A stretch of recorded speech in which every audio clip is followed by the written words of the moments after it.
Olá, tudo bem, meus queridos concursandos?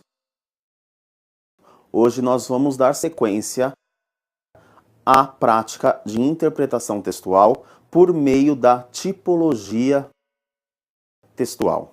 Ou seja, vocês vão ter nas provas dos concursos os textos sendo pedidos pelas organizadoras e com um detalhe, de acordo com a tipologia textual. Como assim de acordo com a tipologia textual? Então, por exemplo, é dado um texto para você,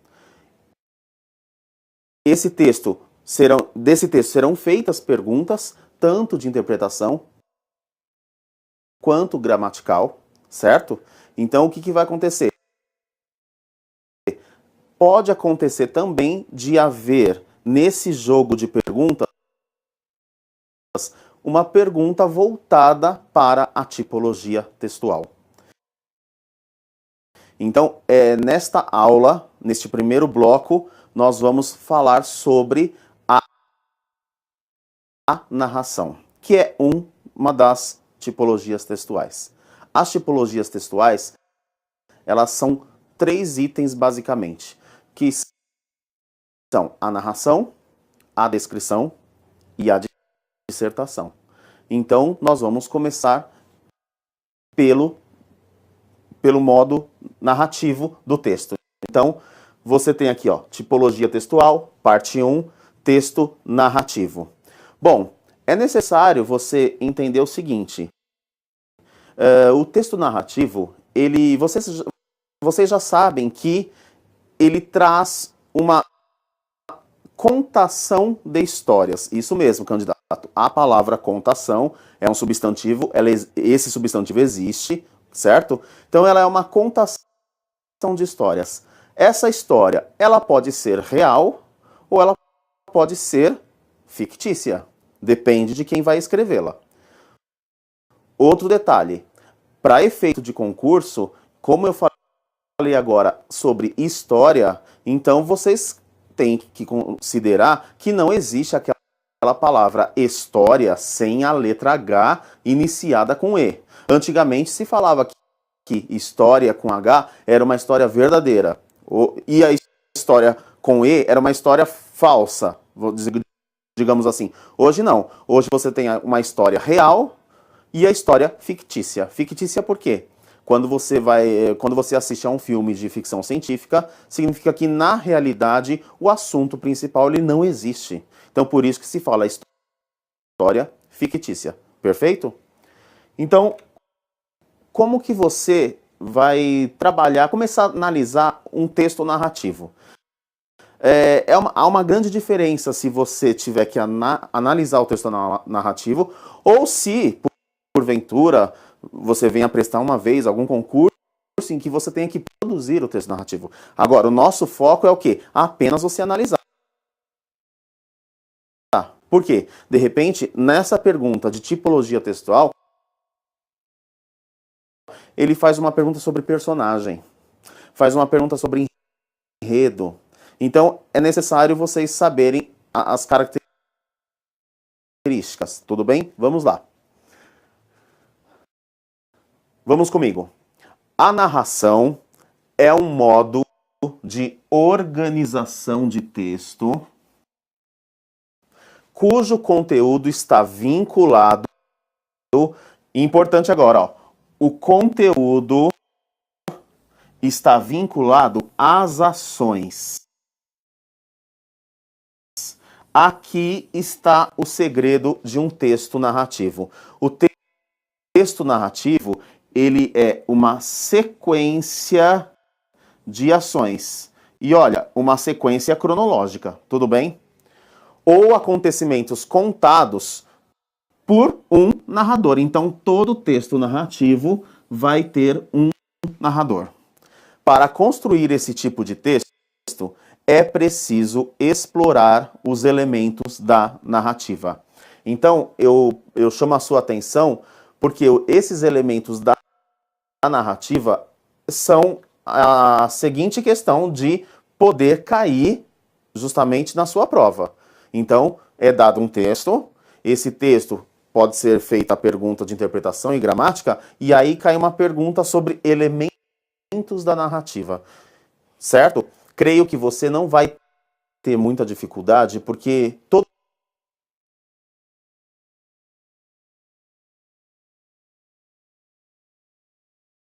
nós já estamos acostumados a assistir diversos filmes. E o filme, embora seja uma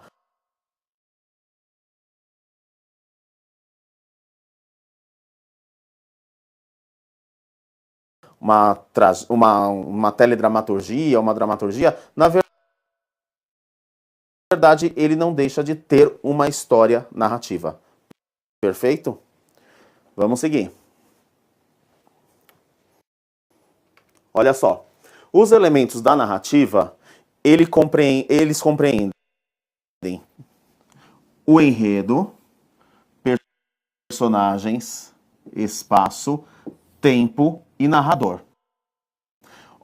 Quero que vocês vejam o seguinte. No quesito enredo, vocês já ouviram falar, vamos fazer comparações para facilitar o seu entendimento.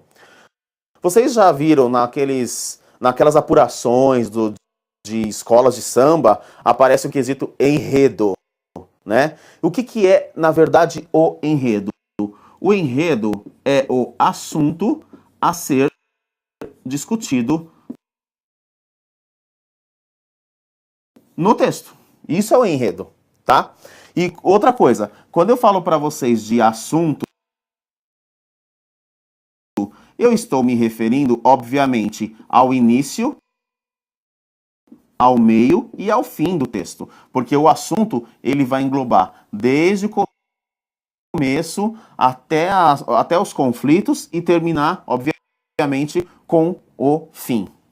Já no quesito personagens, nós vamos trabalhar o quê? Não há texto narrativo sem os personagens. E você sabe muito bem que num filme, numa novela, num livro que recentemente pode ter sido transformado em filme, por exemplo, você pega a saga Crepúsculo, por exemplo, então você sempre tem o personagem principal, você tem aquele que se opõe ao personagem principal e você tem todos os personagens secundários. Personagens secundários, isso não significa que não são importantes para a trama, ao contrário. Então, os personagens, eles são envolvidos aí em toda a história. Outro detalhe também que você não pode se esquecer. Os personagens não necessariamente só seres vivos, pessoas. De repente, é construído, é elaborado um filme, uma história assim, que um dos personagens principais por exemplo, vamos dizer assim, uma herança. É por meio da herança e que os outros personagens vão construindo a sua história. Então, não necessariamente seres vivos, ok? O espaço, que é o outro elemento, ele vai se referir ao lugar. Então, quando se fala em espaço na narrativa, você tem que já levar em consideração que quando eu falo espaço, eu estou me referindo ao lugar onde ocorre a história feita pelo autor. Tudo bem? Quando eu falo em tempo, eu, obviamente, basicamente estou me referindo, digamos, a passado, presente, futuro. Depois existe um outro termo aí que nós vamos falar de, no caso, tempo psicológico, que eu vou falar para vocês dentro do quesito tempo, ok? E você tem também, obviamente, como toda boa narrativa, não pode deixar de faltar o narrador. O narrador é aquele que conta a história. Perfeito? Então vamos falar sobre cada um desses itens. Começando por enredo. Como eu disse para você no slide anterior, enredo é o assunto. Tudo bem? Perfeito. Vamos lá comigo. É o conjunto de fatos ligados entre si que fundamentam a ação de um texto narrativo. Então, olha aí. fatos ligados entre si. É aí que eu disse para você que o enredo, ele já compreende o início, o meio e o fim do texto. Perfeito? Então, conjunto de fatos ligados entre si que fundamentam a ação de um texto. Vamos para uma questão que dessa afirmação primeira que pode cair aí no concurso. Então você vai ler um texto narrativo e vem uma pergunta: qual o assunto principal do texto? Na verdade, essa pergunta ele está querendo saber qual é o enredo, né, o assunto principal. Note uma coisa, às vezes você só consegue detalhar o assunto principal depois do texto inteiro lido. Você vai ler a primeira vez um texto, ou de repente você para no primeiro parágrafo, nos dois primeiros, nos três primeiros, às vezes isso não é o suficiente para você determinar qual é o assunto principal. Então é necessário você ler o texto inteiro. Tudo bem? Então vamos lá. Segundo item. O enredo pode ser organizado de diversas formas. Então, quais são as diversas formas do enredo? Isso, para você prestar atenção aqui, ó, todos esses itens, ó, situação inicial, conflito, desenvolvimento e clímax, e desfecho, o que acontece?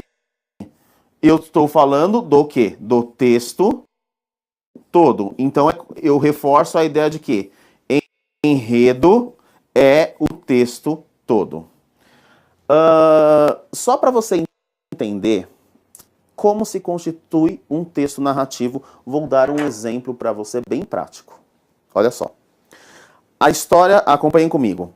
A história ela vai começar, perfeito? Se a história ela vai começar, o que acontece? Ela começa a apresentação de personagens, a apresentação do espaço, do conflito, os vários conflitos, pequenos, maiores, um conflito de grande escala. E a cena ela vai subindo, ela vai subindo, ela vai subindo. Chega um momento que não há mais o que acontecer, porque já aconteceu tudo. Então, neste tudo, aí começa a parte derradeira. Então, ó, o conflito 1 vai ser resolvido, o conflito 2 vai ser resolvido, o conflito 3 vai ser resolvido, o 4 e assim por diante, até voltar ao estágio normal. Vamos dizer assim, 0, 1, 0. Então, inicial, durante e volta ao estágio final. Certo? Como eu disse para vocês nas aulas de interpretação de texto, isso se assemelha a um filme de 2, 3 horas, uma novela de 5 a 8 meses, uma minissérie de 1 a 3 meses, enfim. Eles têm que ter essa apresentação do assunto, todos os conflitos, os personagens envolvidos, o clímax, que é o ponto-chave de tudo, e depois a resolução de todos os conflitos. Perfeito? Vamos ver aqui neste slide. Então, o enredo ele é dividido em situação inicial. O que eu disse para vocês? Vamos supor, é o ponto de partida de tudo, é o ponto zero, ou seja, personagens e espaços são apresentados. Lembrando que o espaço é o local, o lugar. Vamos lá. Estabelecimento de um conflito. Surge uma situação a ser resolvida que quebra a estabilidade de personagens e acontecimentos. Olha só, muito importante aí, ó. Quebra a estabilidade. Ou seja, um texto narrativo ele não é estável. Ele tem os seus altos e baixos. Alguns conflitos são resolvidos de imediato. Outros conflitos são deixados do meio para o fim. E outros somente no fim, né? Então ele não tem uma estabilidade. Eu coloquei aqui estabelecimento de um conflito. Lógico, depende da quantidade de linhas que você pegar no texto. Não há como o autor colocar 2, 3, 4 conflitos, entendeu? É diferente de um livro. De um livro você tem o quê? 200 conflitos. Né? Um livro de 300 páginas, uma saga, O Senhor dos Anéis, quantos conflitos você tem. Perfeito? Próximo. Ó, existe a situação inicial, personagens e espaço são apresentados, o estabelecimento de um conflito, que é a situação a ser resolvida. Nesta situação a ser resolvida, todos os personagens, o espaço, também estarão envolvidos e, a partir daí, começa o desenvolvimento. O desenvolvimento é quando os personagens são chamados. Nisso, você pode perceber que em determinado filme existe a vilania, existe o mocinho, a heroína, existe aquele que é um pouquinho mal, que tende para o bem, aquele que se regenera, era mal, passa a ser bom, enfim, tá? Então vem o desenvolvimento, que é a busca de solução do conflito. E aqui também nós temos o envolvimento de todas as situações, personagens, espaço, tá? Clímax. O clímax, na verdade, se for analisar, de repente é o ponto até mais esperado pelas pessoas. Por quê? Já aconteceu de tudo que pôde acontecer. Aí você se pergunta, será que vai acontecer mais alguma coisa? Então aí você espera o quê? Pelo ponto de maior tensão. Não tem mais o que acontecer. Chegamos ao clímax. Quando você chega ao clímax, o que acontece? O texto, a história, o filme, a novela, eles estão sendo preparados para começar a entrar na reta final. Então o clímax é o ápice, então já estamos aqui com a história, e agora vem a parte derradeira que vai se desenvolvendo aos poucos e solucionando aos poucos. E nós temos, obviamente, o desfecho. Solução do conflito, que é o fim, o começo, o meio e fim. É como... Se eu for traduzir isso aqui para vocês, seria o quê? Situação inicial, início. Estabelecimento do conflito, desenvolvimento, clímax, meio. E desfecho, fim. O famoso início, meio, fim. Então você tem que tomar também outra... Tem que ter uma cautela no sentido assim. Provavelmente neste concurso técnico do Seguro Social, você não terá, por exemplo, uma redação para fazer. Vamos supor que você venha prestar alguma vez um outro concurso e que você tenha uma redação e especificamente uma narração para elaborar. Já vai uma dica aí. E uma dica também que você não encontra nos textos que aparecem para você. Quando você chega na solução do conflito, quando você chega no desfecho, certamente você não enxerga a palavra fim, como aparece, por exemplo, em novelas. Ou seja, você, em texto escrito, um texto que está na sua prova, ele não vai aparecer com a palavra fim. E se você um dia for fazer uma redação com uma narração, também não vai estar escrita a palavra fim. Não pode, você não pode colocar fim, tá? Então, você chegou no final, todos sabemos que você chegou no final, ok? Vamos para o próximo. O espaço. O espaço, como eu disse para vocês, olha só, é o lugar em que a narrativa ocorre. Então, como que seria esse lugar? Ou como que ele contribui, qual a importância do espaço? Ele contribui para elaborar as personagens. Ou seja, o espaço, ele está literalmente ou diretamente vinculado à ação de personagens. Querem ver um exemplo? Vocês conhecem a obra O Cortiço, do Aloysio de Azevedo?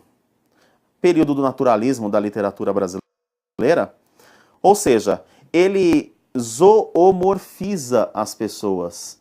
O que é zoomorfizar? Ele transforma as pessoas com atitudes de animais, de instinto.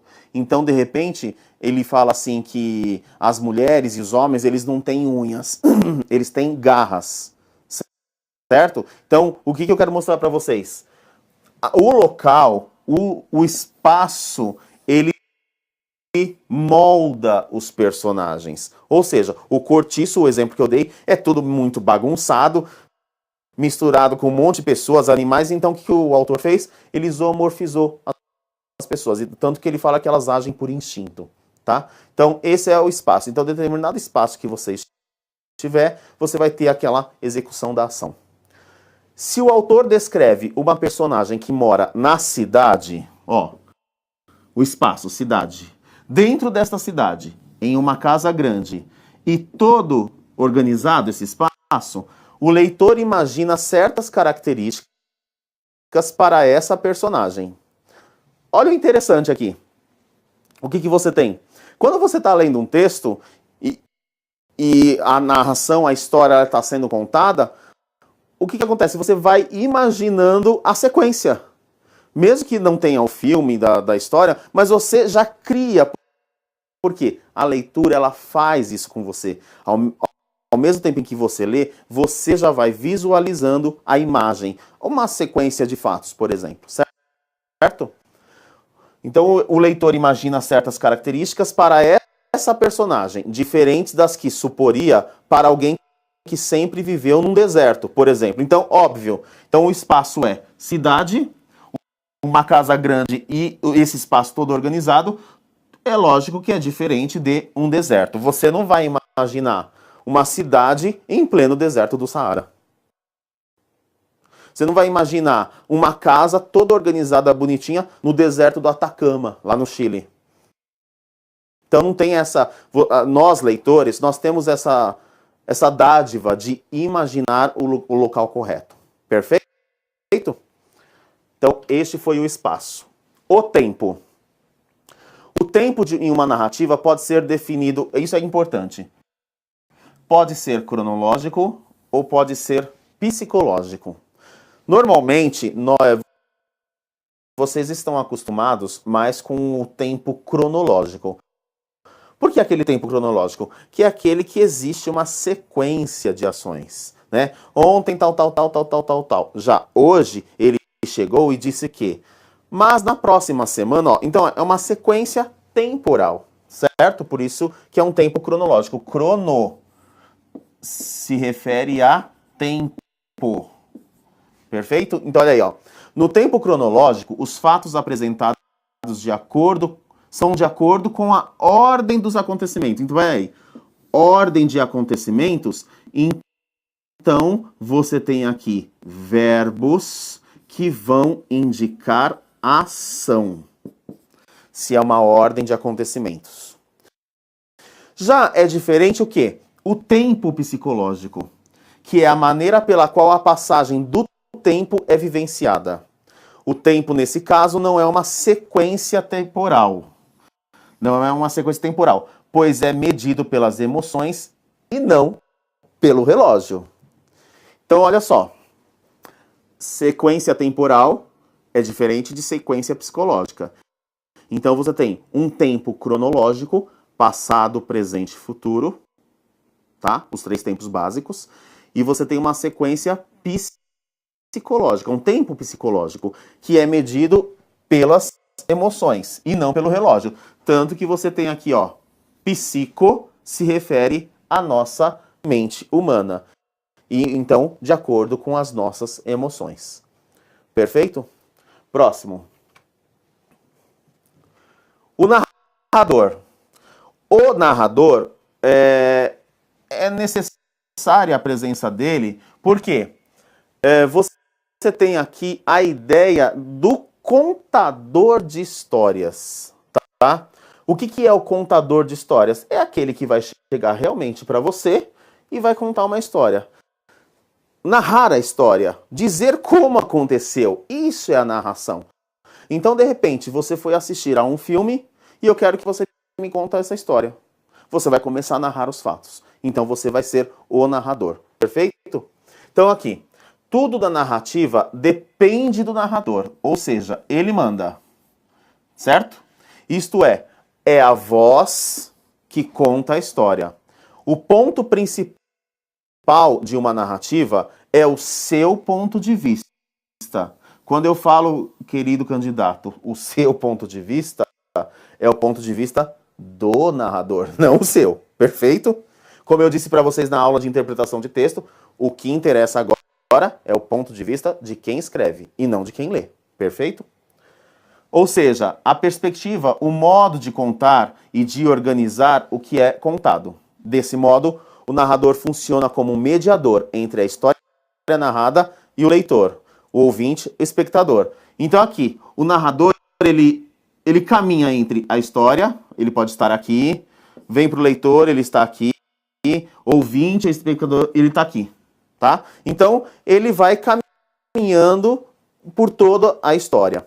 Basicamente, existem 3 pontos de vista. Então, o narrador ele pode assumir 3 pontos de vista ou foco narrativo determinado pelo tipo de narrador. Então, você não vai ter nenhum problema em identificar o narrador. É aquele que vai contar a história, é aquele que vai dizer os fatos para você. Ok? Aqui, neste outro item. Tipos de narradores. Olha só. Você tem o narrador personagem. Ó, veja bem as palavras. Narrador é o que conta a história. Personagem é o que participa. Então, na verdade, assim, além de ele contar a história, ele também participa dela. Que é o que está escrito aqui, ó. É o que conta a história da qual é participante. Ele é narrador e personagem ao mesmo tempo. E conta história em primeira pessoa. Atenção, candidatos. Podem colocar asterisco, podem colocar no outdoor, faça brilhar. Porque se o narrador ele é personagem, obviamente a história é contada em primeira pessoa. Então aqui, vamos para um exemplo para você entender o que é esse narrador personagem. Quando avistei-a sozinha na arquibancada da quadra, percebi que era a melhor oportunidade para definitivamente conhecê-la. Então, pedi a meu melhor amigo Fabrício que me ajudasse com o plano que eu tinha bolado. Mas enquanto eu passava algumas coordenadas para Fabrício, vi Marcos da 8ª série se aproximar e sentar ao lado dela. Será que eles estavam ficando? Mas logo Marcos... Você percebeu que está sendo contada uma história, perfeito? Essa contação de história, olha aqui comigo, acompanha agora os meus grifadinhos aqui, ó. Avistei, eu avistei. Eu estou contando uma história e eu que mesmo avistei. Percebi, eu percebi, tá? Que me ajudasse, ó, eu.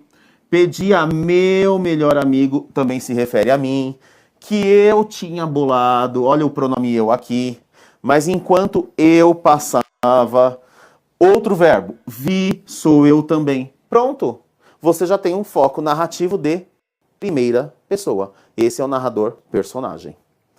Vamos para o próximo. Narrador observador, neutro. Ou seja, qual é a diferença do primeiro? Ele conta a história, mas ele só observa, ou seja, ele não participa da história. É o que conta uma história como alguém que observa o que acontece. Transmite para o leitor apenas os fatos que consegue observar e conta a história. Outro detalhe. Asterisco, outdoor, tudo brilhando. Ó, se o narrador é observador, o foco narrativo é em terceira pessoa. Vamos ver o exemplo aqui, ó.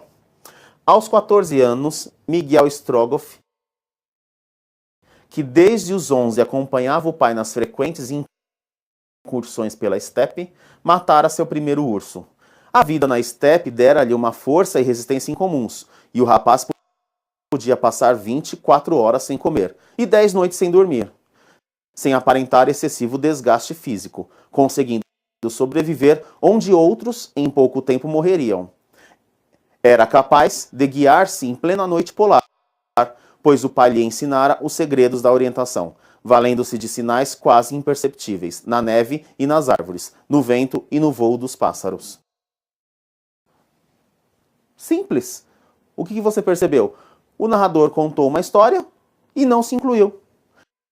Ele não falou, eu vi o menino que estava lá. Não, ele simplesmente já citou o personagem e o que aconteceu? Ele não se incluiu. Sabe o que é o narrador observador?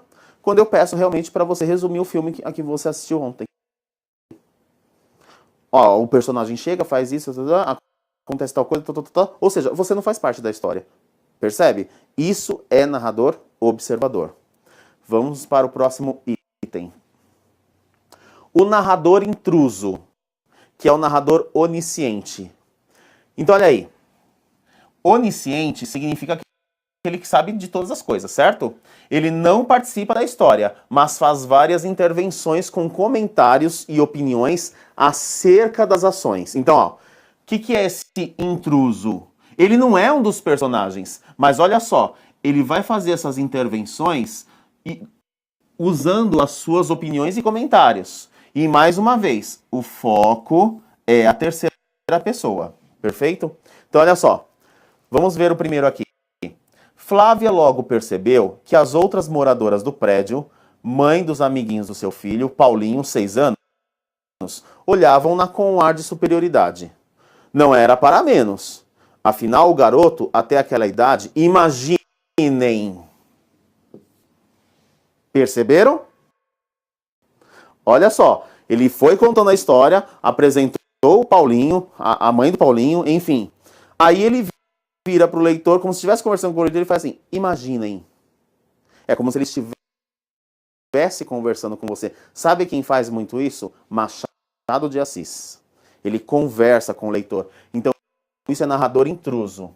Imaginem se limitava a brincar e ir à escola. O próximo item. Se tinha medo, então era para a natação mesmo que ele iria entrar. Os medos devem ser eliminados na infância. Paulinho ainda quis argumentar. Sugeriu alpinismo. Foi a vez de os pais tremerem. Mas o medo dos pais é outra história. Paulinho entrou para a natação. Mas o medo dos pais é outra história. Ué, mas para que ele está falando isso? Isso aí não é essencial para o texto, tá? Então, o medo dos pais é outra história. O que? É a opinião dele. E aí ele coloca a sua opinião, mas ele não faz parte da história. Perfeito? Então, isso é o que? O narrador intruso. O personagem é um ser criado para um texto narrativo. Perfeito. Pode simular as características de uma pessoa, como eu disse para vocês. Perfeito. Pode ser um animal, ok. Um sentimento ou um objeto personificado. Ótimo, eu dei o exemplo para vocês da herança. Numa narrativa pode haver personagens principais que ocupam o primeiro lugar num acontecimento e, obviamente, os personagens secundários. Ao criar personagens, devem se desenvolver características físicas e psicológicas para elas. É preciso mostrar ao leitor como se parecem, ou vestem, ou andam, ou falam, pensam, sentem. Alguns gêneros permitem descrições mais trabalhadas. Quando isso não é possível, descrever o espaço e uma característica da personagem já dá uma boa ideia de como ela é. Você vai ler um texto que fala sobre lenda. E aí você tem Saci Pererê. Você vai imaginar o Saci Pererê loiro, vestido de terno, com 2 pernas? Não. E ele não fuma, e ele fuma um cachimbo, aí você vai imaginar ele fumando um cigarro comum. Não, também não. Então, existem personagens que já têm as suas características próprias. E quando você lê uma história, você também dá a sua roupagem para esses personagens. Certo? Vamos lá. Eu trouxe aqui um texto chamado Bezerro Sem Mãe. Por que eu trouxe esse texto? Nos outros slides, eu trouxe para vocês o quê? Trechinhos pequenos de outros textos, certo? Então agora eu quero aqui que você veja um texto inteiro narrativo, Vamos lá? Você lê comigo? Então vamos começar. Bezerro Sem Mãe, Raquel de Queiroz. Raquel de Queiroz é uma autora da literatura brasileira e que ela faz parte do período do modernismo. Modernismo que se iniciou com a Semana de Arte Moderna, que é a Semana de 1922, ocorrida no Teatro Municipal em São Paulo. Tá? Foi numa fazenda de gado, no tempo do ano em que as vacas dão cria. Cada vaca toda satisfeita com o seu bezerro. Mas 2 deles andavam tristes, de dar pena. Uma vaca que tinha perdido seu bezerro, e um bezerro que ficou sem mãe. A vaquinha até parecia estar chorando, com os peitos cheios de leite, sem filho para mamar. E o bezerro sem mãe gemia, morrendo de fome e abandonado. Não adiantava juntar os dois, porque a vaca não aceitava. Ela sentia pelo cheiro que o bezerrinho órfão não era filho dela, e o empurrava para longe. Aí o vaqueiro se lembrou do couro do bezerro morto, que estava secado ao sol. Enrolou naquele couro o bezerrinho sem mãe e levou o bichinho disfarçado para junto da vaca sem filho. Ora, foi uma beleza. A vaca deu uma lambida no couro, sentiu o cheiro do filho e deixou que o outro mamasse à vontade. E por 3 dias foi aquela mascarada. Mas no 4º dia, a vaca de repente meteu o focinho no couro e puxou fora o disfarce. Lambeu o bezerrinho direto, como se dissesse: agora você já está adotado. E ficaram os dois no maior amor, como filho e mãe de verdade. Então aqui você teve um exemplo de um texto narrativo com os personagens. Podem perceber que existe uma parte aqui do narrador intruso. Ora, foi uma beleza, perfeito? Ele não faz parte da história, não é um narrador personagem, e aqui você tem, ora, foi uma beleza. Com todas as suas sequências temporais, as características, o conflito, e aí nós tivemos que resolver este conflito, este clímax, e chegamos ao desfecho. Tudo bem? Bom, meus queridos, esta foi a aula número 1 sobre tipologia textual, o texto narrativo. Sucesso para vocês. Até a próxima.